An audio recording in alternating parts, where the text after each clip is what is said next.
You've never had zucchini prepared like this before. It's delicious and very juicy.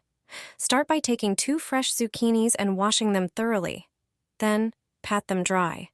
Use a fork to create decorative lines on the zucchini by pressing the fork into the skin and dragging it down, adding an artistic touch to the dish.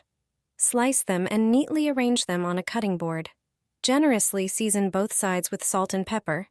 In a medium bowl, crack 3 eggs and whisk them lightly. Then, add a pinch of salt, pepper, paprika, and basil. To the egg mixture, add 3 tablespoons of potato starch and 4 tablespoons of sour cream. Whisk vigorously until you have a smooth, creamy batter.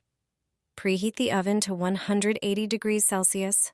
Prepare a baking tray lined with parchment paper. Dip each zucchini slice first in flour, then in the egg batter, and place them on the baking tray. Bake the slices in the oven for 20 minutes until they become golden and crispy. Meanwhile, dice a ripe tomato and place it in a bowl. After the initial baking time, take the tray out of the oven and top each zucchini slice with diced tomatoes and your favorite shredded cheese. Put the tray back in the oven for an additional 10 minutes, allowing the cheese to melt and the flavors to blend beautifully. Once removed, the zucchini is ready to serve. It's delicious, and the toppings enhance its flavor. It works perfectly as a main dish or a snack.